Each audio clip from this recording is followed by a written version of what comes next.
Hey, Dr. Jon Finn here. Welcome to the Habit Mechanic podcast. Right now, you can get my new best-selling book, Train Your Brain for the AI Revolution, at tougherminds.co.uk. The digital book, audiobook, and physical book are all available at a special price that you won't find anywhere else. Welcome to the Habit Mechanic podcast. To help you finish this year strongly and get ready for a successful 2024, we're re-releasing every podcast we've recorded so far that takes a deep dive into the Habit Mechanic book. The episode's coming up in a few moments. Remember, if you want to get your business off to a great start in January, get in touch to discuss how our Habit Mechanic keynotes or workshops can equip your people with practical skills that help them build super habits in 5 minutes. Or if you want to earn £100,000 per year working part-time by launching your own coaching business, we guarantee to help you do that in just 13 hours. Get in touch with us today to learn more about becoming a certified habit mechanic coach who can transform people's lives and is recognized as a world leader in the field. For more details, contact us via the website. The link is in the podcast notes. Or, if you want to feel better and do better every day, download the Habit Mechanic University app from your app store. Enjoy the episode. Hello, Habit Mechanics. It's Dr. Jon Finn here. I hope you're having a good week so far. Today, we're going to keep going and talking about the Habit Mechanic book.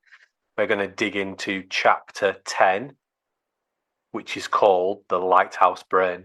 So we're going to start to think about how our brain actually works in a really accessible way that you can use immediately to help you with your own thinking.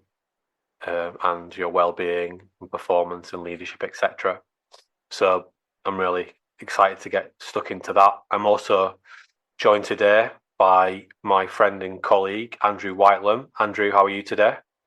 Hi there, John. Yes, hi. Great to be on the podcast again. Chapter 10 for me is really a cornerstone of my reading of the Habit Mechanic because you do something there that really helps people understand and get to grips with the complex psychology that you bring to bear in the Habit Mechanic University app and Tougher Minds training. It helps people conceptualize it. It helps people apply it practically. And it's so fantastic for that reason. The Lighthouse Brain, as you say, is the title of the chapter. And it tells it's the title of a fantastic story, a really engaging story, which is the foundation and helps people understand how they can apply complex science in a simple, accessible way to improve their health, their happiness, and their performance. I think really we should start by you telling us more about what's happening inside our Lighthouse Brain. Yeah, so this is the first of 3 models that we created to explain how our brain works. And the 3 models increase in complexity. So the first one is the simplest, the third one is the most complex.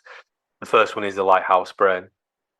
So this is us trying to take what the science tells us about how our brain actually works and turn that into a really accessible story. So we say, imagine that you have a lighthouse in your brain and there are 2 characters living in and running the lighthouse. The first character is called Hugh. That stands for horribly unhelpful emotions. Hugh is running the beam of light that is emitted from the lighthouse.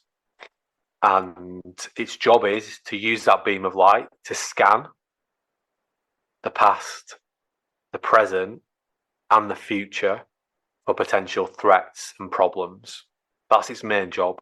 And when there are no threats and problems on the horizon, either old memories, things that might go wrong or happen in the future, or no problems right now in the present, its next instinct is to look for fun, fast, rewarding things to do. So that's Hugh. The second character we call Wilhelmina Power or Willpower. You can decide which one it is for you. And we imagine that Wilhelmina Power lives in the lighthouse's training room. It spends its time in there learning and equipping itself to help you to be at your best. And when Hugh notices a problem, and again, it could be from the past, the present, or the future, that it thinks is threatening, it calls up to Wilhelmina power and makes it aware. That's like when you get a conscious thought about a worry or a problem into your prefrontal cortex. And if your brain's working well, Wilhelmina power will then go down to the lighthouse room, and it will help Hugh to manage the problem, either by calming it down and getting its attention back onto something that's more helpful for you, or by helping it to practically deal with the problem and overcome it. And if you get Hugh and Wilhelmina power working together, then that's going to make it really easy for you to build more and more helpful habits. So that's the simplest way that we explain how our brain works, and they're the two main characters.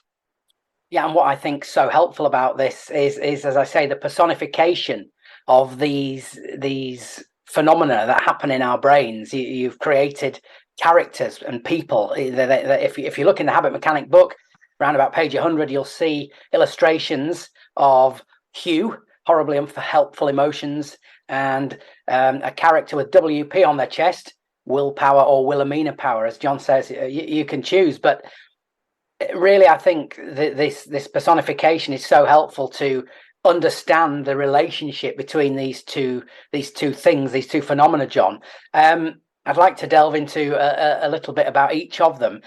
The illustration for Hugh, horribly unhelpful emotions, is an ape-like creature, and I understand that the basis of this analysis, this insight, is drawing on a lot of psychology and a lot of brain science that's gone before that you've looked at and adapted and implemented. Yeah, so before we created the Lighthouse Brain, actually, we created the APE acronym. So the APE acronym is about the limbic regions of our brain, which drive most of what we think and do. It's driving that 98% to sometimes 100% of what we're thinking and doing. And, these are ancient survival centers that have been around for a long time. And we are great apes, that's our lineage. So that's where the ape connection comes from. The difference with Homo sapiens, our, I suppose, branch of apes, is that we developed a much bigger prefrontal cortex, and therefore have much more powerful conscious thinking centers and problem solving centers. But the APE acronym stands for Life Perceived Energy, which we'll talk about in later chapters. But yeah, the visual there, Andrew, also is a bit like a teddy bear as well, isn't it? So it's an ape-like teddy bear. So it's designed to trigger the idea that although if we don't really understand Hugh, it can be quite troublesome, actually it can also become a really powerful asset for us as well. And we shouldn't think about fighting Hugh. We should think about embracing it and calming it down first and foremost, and recognizing that when it's pushing these thoughts into our conscious brain, often unwanted and unhelpful thoughts, it's just doing its job ultimately. That's what it's designed to do. So yeah, the limbic region of the brain, of course, Paul MacLean's the True 9 brain model was the first model to really help us to get some sense of understanding of what he called the monkey brain. And that model I've seen has got a bit of criticism in recent years, but it's a bit like Henry Ford's first creation of a mass market car. It wasn't ever going to be perfect, but it was far better than the horse and cart that came before it. And that's what the True 9 brain model did for us. You will see that we don't say the limbic system, we talk about the limbic regions, because certainly scientists that I think are really good at what they do, they say that we don't really know enough about those areas of the brain to call them a system yet. So we think about them as a region. So yeah, that visualization is making something that's highly complex really simple, but the simplicity is based on scientific insights. And I think that the power of there's a lot of validity and reliability, which are two core measurements of science, in the fact that so many people connect so quickly to the idea of Hugh, horribly unhelpful emotions. It's like a light bulb moment for them because it's real. It's like it does live inside us. It's a great representation of what those systems, those survival centers in our brain, make us feel like. Yeah, so that's Hugh, horribly unhelpful emotions. And this idea that Hugh is on alert for problems, worries, and threats. Again, I think people will identify with that very much. So it is a fantastic tool already that the chapter gives you just to recognize that in yourself, and this personification, as I say, for me just makes it so much more accessible and easy to understand. So the other character then is willpower, or Wilhelmina power. That's depicted in a, shall we say, superhero style form with a WP on the chest where the Superman S might have gone, and willpower can solve problems that created by Hugh. Is that a fair way to characterize it, Jon?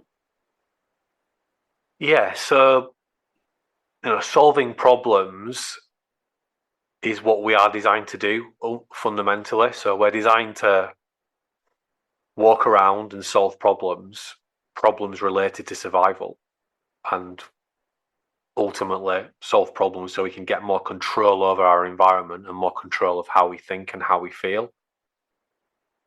So Hugh's like our truth. It's telling us as it is or how it thinks it is. Often it sort of exaggerates what's going on.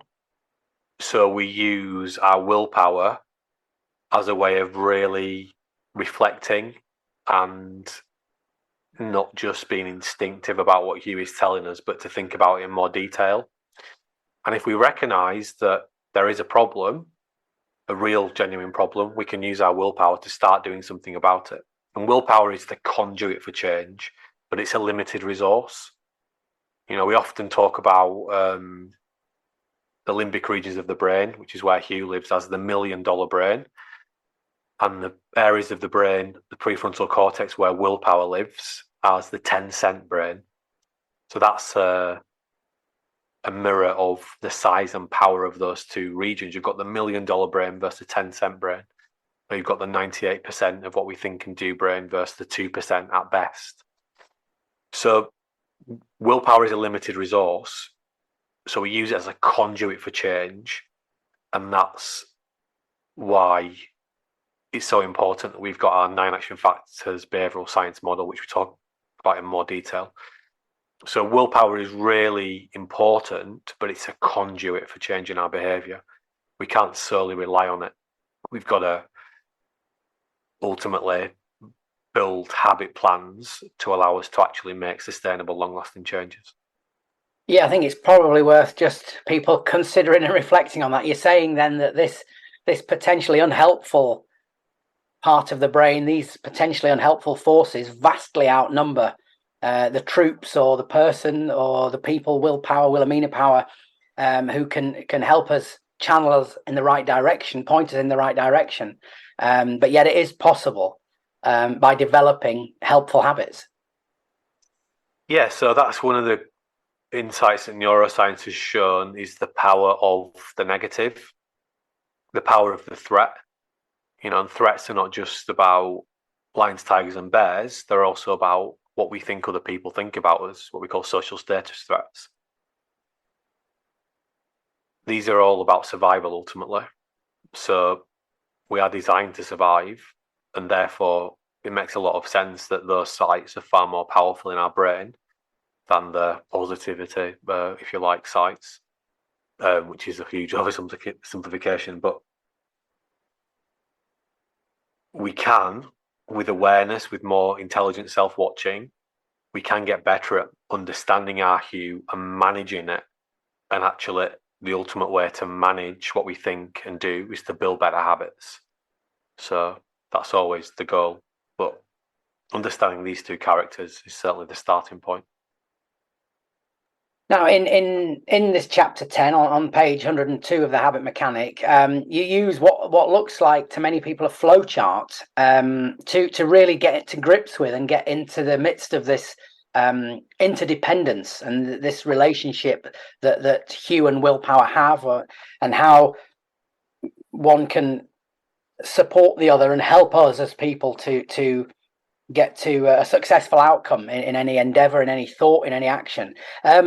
It's quite complex to describe it in words, and people would probably be better off looking at the diagram, and that gives you a fantastic overview and really brings it to light for you. But just let's talk about it briefly if we can, Jon.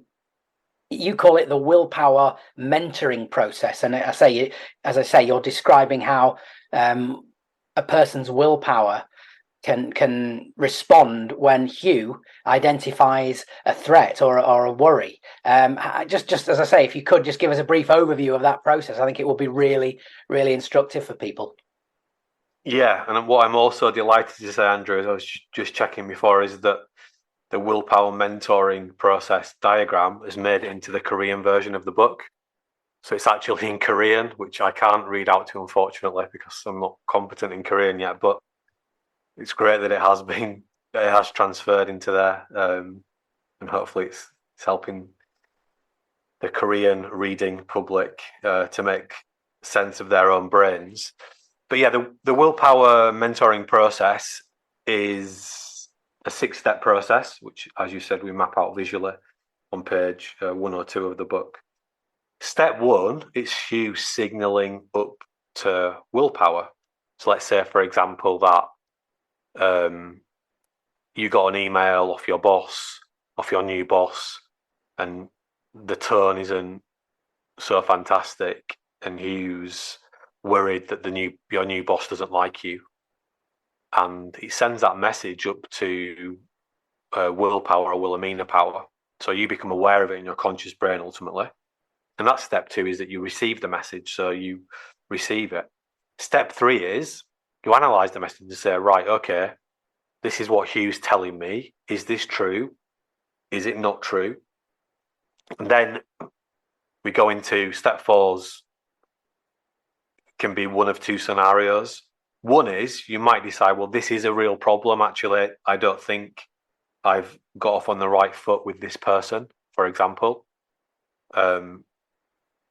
But the other answer could be, well, it's a false alarm. It's just, that's just the way that person writes emails, and I shouldn't read too much into it. But if it's a real problem, you can then help Hugh to create an action plan. So that you instead of just worrying about it and beating yourself up about it, you could do something practical about that. So in the first instance, you might write out a written reflection, just to help you to process the thinking on it. For example, if it's a false alarm, then you might help to calm Hugh down and to, in a very subconscious way, re-educate Hugh so that when it sees similar signals in the future, it doesn't interpret them as negatively. And then if you go down either of those pathways, ultimately you're going to create more wires for dealing with the problem in a more efficient and effective way. Or in other words, you're going to create more neurons in your brain connected to what I'd call implicit emotional regulation, which is connected to the most complex brain model that we've got, which we'll talk about in due course. But yeah, there's a step-by-step process that we can use to navigate and guide the relationship between these 2 core characters. And in different sections of the book, we go back to that process so that you can see it illustrated in real time. Yeah, so, sorry, Jon. I was just going to say, so it's not about just having an idea and a story. We want to show you the practical steps that you can use in order to help you to do better for yourself, but also if you want to help others as well. Yeah, sorry, Jon. I was just about to say, I think when you see this mapped out, you see yourself in it in many times of your life and times in any given day. But what you also immediately start to think about just naturally is, well, these are stages I'm passing through. I can see how I might be able to do better and feel better every day. Of course, the habit mechanic goes into massive amount of detail and offers a massive amount of practical advice and guidance about how we can really double down on this insight and apply it and use it with a lot more besides. But I just think that flow chart, as we're calling it, of what's happening in your brain is so useful and helpful, and again a practical insight. And it cements this idea of two characters working interdependently and helping each other. As you say, John, when willpower works, it calms Hugh down and almost educates Hugh. And you highlight in the book how this can lead to a range of really helpful outcomes for anyone: a better diet, better exercise and sleep habits, better stress management, less time beating yourself up or dwelling on the unhelpful, improving your confidence, becoming more productive and creative, performing well under pressure, and improving your leadership and management. All these things that are so important for us in the modern world and so sought after by many people. If we could just drill into a couple of those examples and understand how the insights we've just talked about might help this. How, for instance, might that insight help us start to develop better sleep habits? Yeah, so the relationship between Hugh and willpower is the epicenter of everything that's good and bad in your life. If you've got a good relationship between those two characters, it's going to be much easier to be healthy, happier at your best. If you've got a bad relationship, it's going to be much more difficult, if not impossible. So the starting point for all of these areas, including good sleep, good diet, good exercise, is good or better, in simple terms, self-awareness, or what we call habit mechanic intelligence. So if my willpower is working better, I'm going to be better able to understand how well I am looking after myself in terms of what I put into my body, my diet, how well I'm resting, my sleep, how well I'm exercising. And just by using our prefrontal cortex more and noticing the patterns of Hugh's behavior, it will become apparent, wait a minute, that food is not helping me to be at my best. It makes me feel sluggish and groggy. I'm trying to do work first thing in the morning, but my brain's not stimulated. I need to do some exercise before I start work. Or I'm always tired first thing. That's probably because I'm not getting enough sleep at night time. So having that level of self-awareness is going to be driven by a good, healthy relationship between willpower and Hugh. And then if you recognize there's a problem, you can start using what we call the DES swap tool, which is a diet, exercise, sleep, self-watch, and plan tool, which we talk about in chapter 19 of the book. And then you can build a habit building plan. And the example habit building plan for that is in chapter 20 of the book, to build a better habit in that area. So that's how we would use that relationship to help us to start building better sleep, diet, and exercise habits. Yeah, that's fascinating. Just picking out another one from the list I just cited. You say you could be a better leader if you can bring your willpower to bear against these horribly unhelpful emotions that you're Hugh.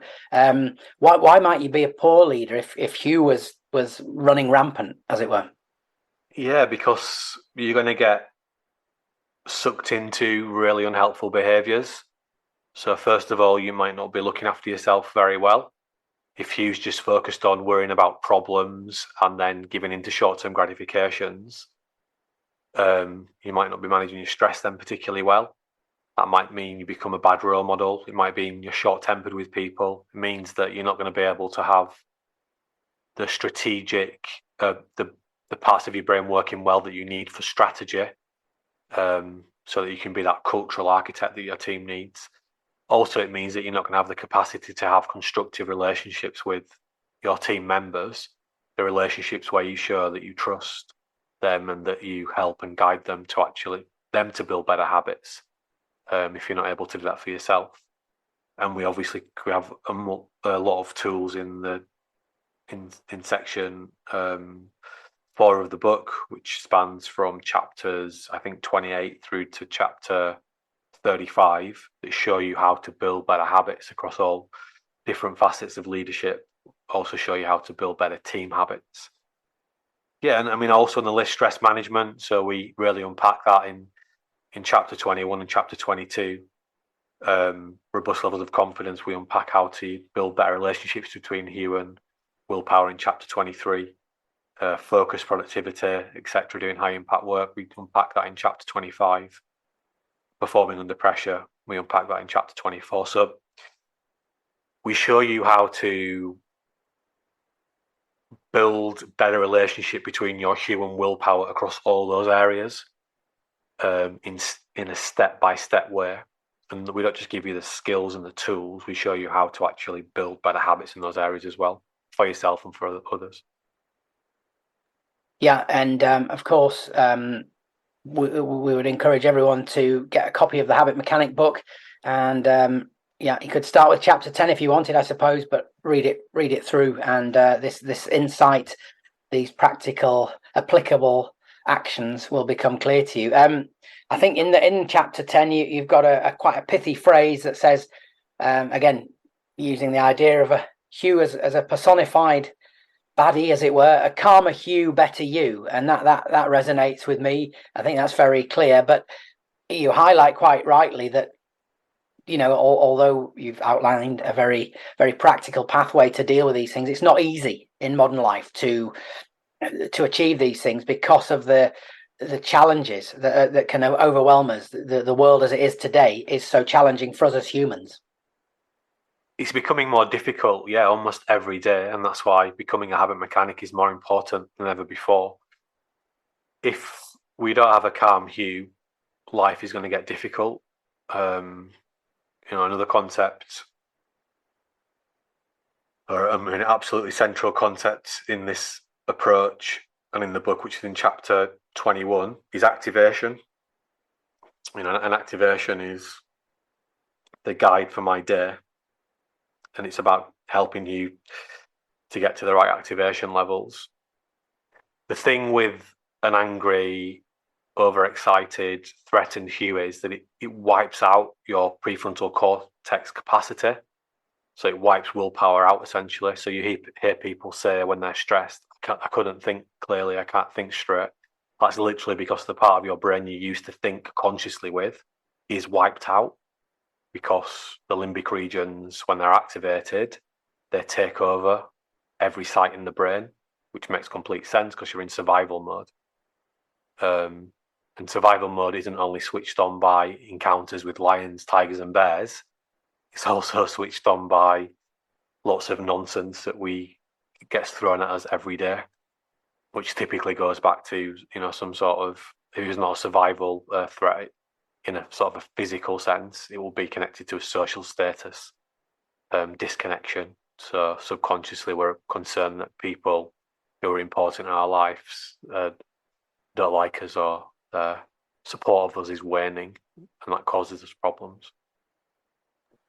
Yeah, it's certainly a fascinating chapter, and at the end of the chapter, you start to really unveil a technique in itself that's helpful for people in terms of learning and developing their understanding of habit mechanic intelligence. You ask them to test themselves almost in a very accessible, friendly way, and just write down what Hugh stands for. And if you've read the Habit Mechanic book, I'm sure you know. But Jon, just once again, Hugh, you have christened, because HUE stands for something very specific. Just reprise that once more for anyone who missed the start of the podcast. Yes, it's horribly unhelpful emotions. Yeah, and that's really an ingenious way of characterizing it, I think, and personifying it as Hugh. So, yeah, chapter 10, really instructive and really pivotal when you're reading The Habit Mechanic. I'm sure people will find that if they haven't read it yet. Just moving on then, Jon, I'd like to talk about a few things that we've been reading about in the news on the podcast today. Some quite alarming statistics coming out around workplace well-being and people's sickness absence and really alarming stats. And we'll talk about that in a few moments' time and some of the ways you can help people tackle that if they're feeling that kind of thing, and you can help organizations deal with it as well. But first of all, I just wanted to ask you about your Chief Habit Mechanic coaching program that's underway. I know you've been getting a certified habit mechanic coaching program. Yes, I'm sorry. I always make that mistake, Jon. It's the C, Certified Habit Mechanic Coaching, and you can see details, of course, on tougherminds.co.uk. You've been getting people inducted onto that, I know, and also receiving a lot of interest in that. If you could just give us an update where we are with that, and I think there's some changes coming to that in June as well, Jon. Yeah, so we're working with a range of global organizations. I mean, we're talking about elite, world leading organizations on this, but all the way through to people that are either coaches, they've got their own coaching businesses, or they want to become coaches, and we're helping them to set up that coaching business, if you like. So it's been a brilliant program to work on, and I'm so glad that we launched this probably about 6 months ago now, maybe not even that. So yeah, we're getting such great success. We're actually just taking on a few new people, so we opened up a few more places, and we also want to let people know that the price is going up in June. So if you want to get it at its current price, then get in contact, and we can sort that out if you sign up before June. But in June the price will be going up. So I just want to give people fair warning that will be happening.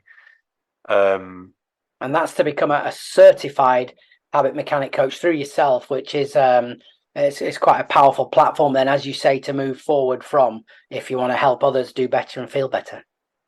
Yes, exactly. So we know that traditional coaching, it just doesn't cut it anymore. We can see that with the stats that are out there. More people than ever are struggling, but more people than ever are using coaching. They're taking medicine. These traditional approaches were not designed to help people do better in such a complex world, because they're designed to give people more knowledge and skills. We don't do what we know we should do. We do it in the habit of doing. So we have to learn how to help people to build better habits. And that's what becoming a certified habit mechanic coach will teach you how to do. And not just for others, but for yourself as well, first and foremost. Some people are just doing the program for themselves because they want to learn how to build, better habits. So yeah, that's what you're going to get. And if you go to the website, you can see all the details. If you're interested, just drop us a line.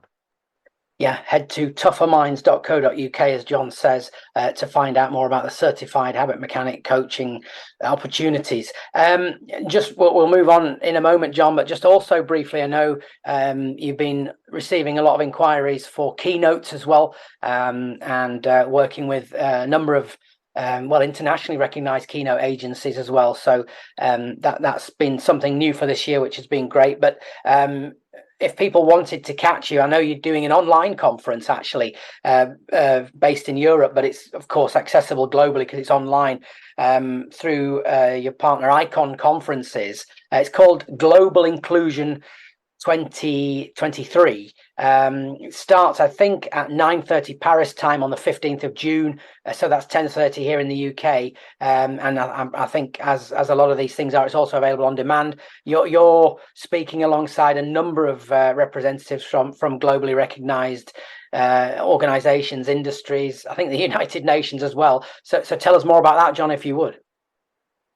Yeah, so I'm going to be talking about how to create a world-leading DE&I, diversity, equality and inclusion culture using a new science-based 9-step framework.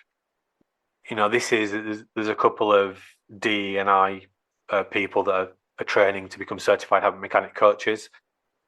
It is the epicenter of being healthy and happy in an organization, if you don't get those things right, it's going to be hard to help your people to be at their best, in short. So it's increasingly on organizations' agendas to get those things right in a in against the backdrop of a world where it's probably harder than ever to get those things right. So I'm going to be talking about the importance of moving past knowing what we need to do to create great cultures and actually helping people to build the habits that will allow them to achieve those goals. So if that's of interest to you, it is free to attend. It's online, and even if you're not in the DE&I space, I'm going to share some insights that will be applicable to everybody ultimately that wants to do better individually and collectively. So yeah, it looks like a great conference to me, and I'm really pleased that we're speaking at it. So it'd be great to see as many people signed up and attending as possible. Live Q&A, etc. as well, which is always really good. Yeah, I think you're going to be releasing some details to people who follow you via email. So there's been opportunity to sign up there. And I think if you search Icon Conferences Global Inclusion 2023, you'll see Jon on the speakers agenda very high up, I think. And there's an opportunity there to take part. Well, thanks for that, Jon. You're clearly very busy. And a lot of people obviously have a lot of challenging work on day in, day out. But there was a story which appeared on the BBC website recently, which was quite alarming, relating to the world of work, which I'd love to talk to you about. It just really was quite a bleak outlook. It said that there's a new record number of people not working in the UK due to long-term sickness. 2.5 million, I think. It's the ONS who provided the statistics, the Office for National Statistics. And these people are not working due to health problems. The blame, I think, principally was an increase in mental health issues, and exacerbated by home working, and of course the COVID pandemic, as we know, many of us will recognise. And the government is really making it its business to get people back to work. But you I know have very well developed opinions on how people can feel better and do better every day, how organizations can help their people feel better and do better. And I know part of the approach is through the Habit Mechanic University app. And if you open that on your smartphone, I'm not sure you can see that there, you open it on your smartphone, you'll see a welcome message about creating a community of people who are doing well and feeling better. Please tell us more about that. Yeah, so we've created the app and the book to make the tried and tested tools we've created over the past 20 years accessible to everybody. And we completely understand that if there is a community of people helping each other, we call that, it activates a few of the 9 action factors: community knowledge and skills, social influence. That then it's going to be easier to build and sustain new helpful habits. It just reminded me of on the book on Amazon. There's a review essentially that's saying, it's quite long, so I won't read it out verbatim, but it's basically describing, I think, someone that was probably in the situation that a lot of those 2.5 million people have found themselves in, and the review saying that they tried and tested lots of different ideas and they just didn't work, and they stumbled across the habit mechanic, and it's getting them back on track, and they're noticing a huge difference in their life. And I believe that review actually is from one of the people that I will see in the app quite a lot. They're in there proactively. This is the thing. It's not about a lot of the way I think of traditional coaching is it's a bit like having a meeting with your personal trainer about what you might do to help yourself to change and to get fitter and stronger and all those fitness goals. But then you leave the meeting and nothing happens. The difference with our approach is we actually support you in doing the training as well, and helping you to not only do it but to habitualize it. And that's what you can see in the app in real time, is people working on themselves. They're doing the work. They're practicing thinking in a more helpful way, one tiny step at a time. So yeah, and we've got loads of powerful new features that we're releasing in the app really soon, which I'm really, really excited about because I think it's just going to really supercharge how we can help people every day do and think better. So if you're not in the app already, do check it out. The community in itself is really powerful. The audiobook is currently free in there. There's a free foundation course. There are other free resources, but for me, the most powerful thing is you can see people reflecting and planning in a really intelligent way using the tools that are displayed in the habit mechanic book. So the app and the book are designed to work together.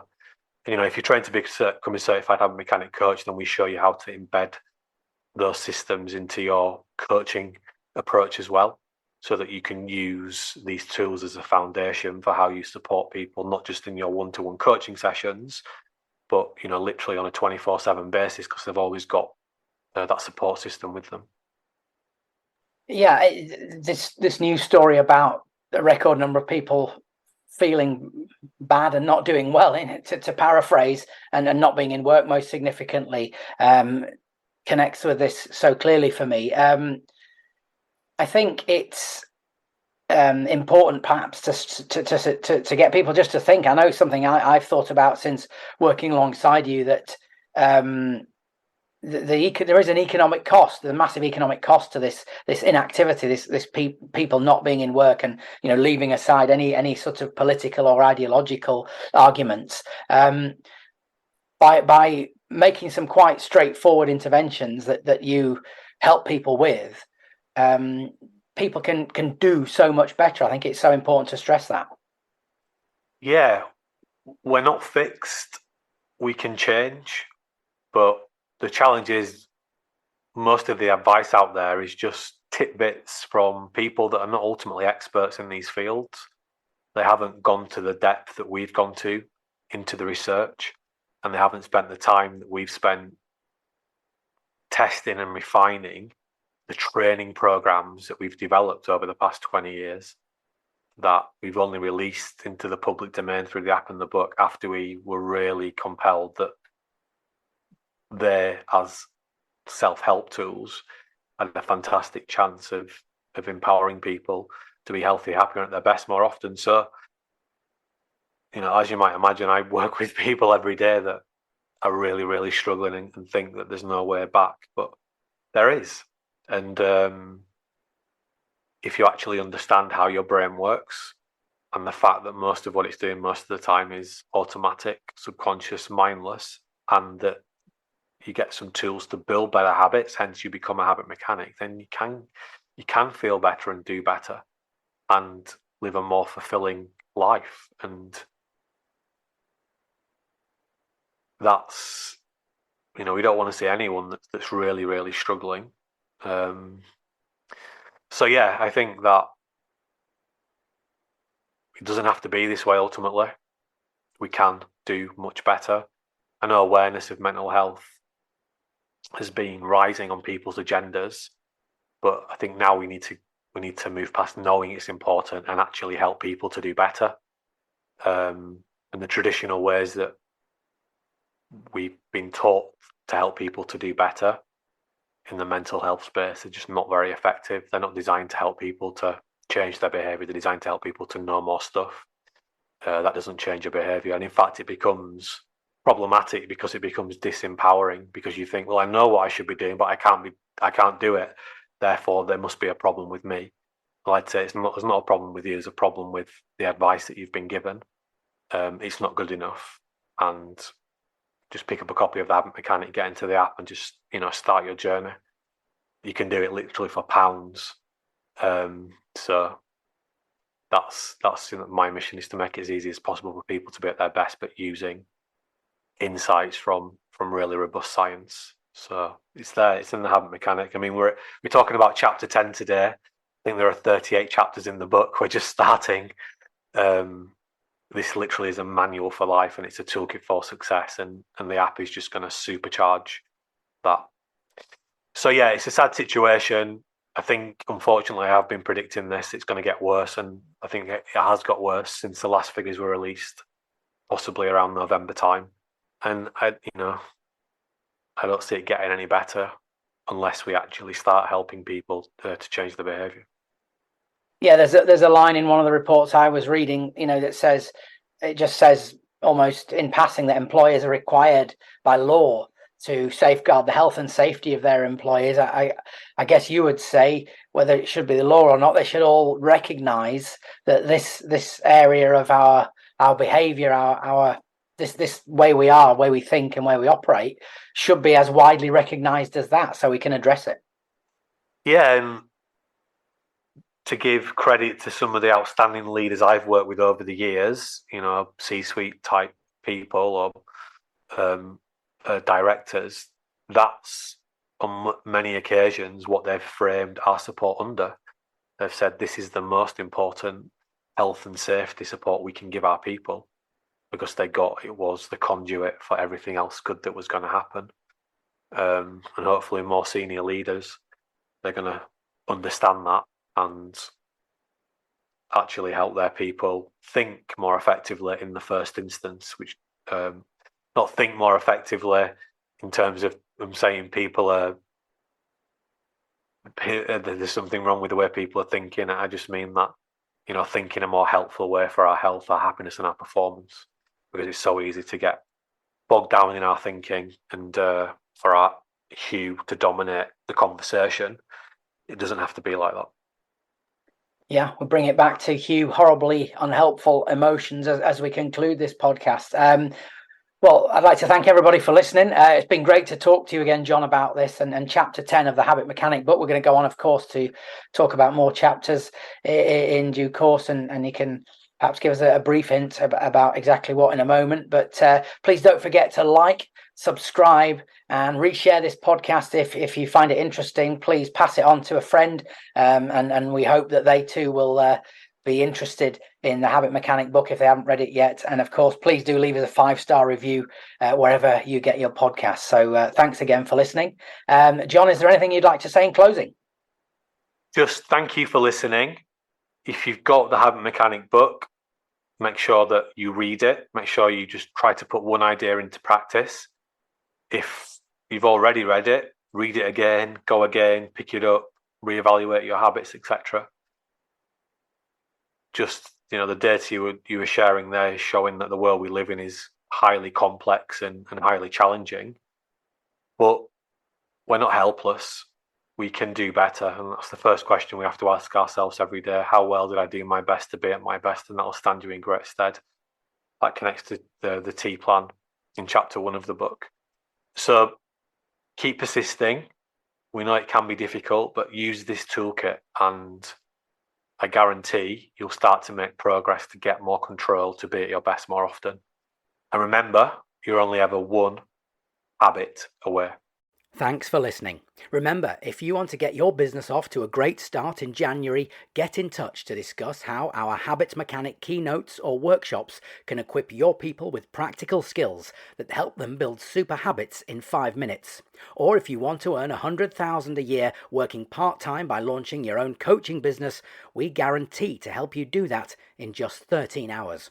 Get in touch with us today to learn more about becoming a certified habit mechanic coach who can transform people's lives and is recognized as a world leader in the field. For more details, contact us via the website. The link is in the podcast notes. Or if you want to feel better and do better every day, download the Habit Mechanic University app from your app store. Thanks again for listening. Thanks for listening to the Habit Mechanic podcast. If you liked it, please subscribe and tell someone else about one of the ideas or insights that you found most interesting.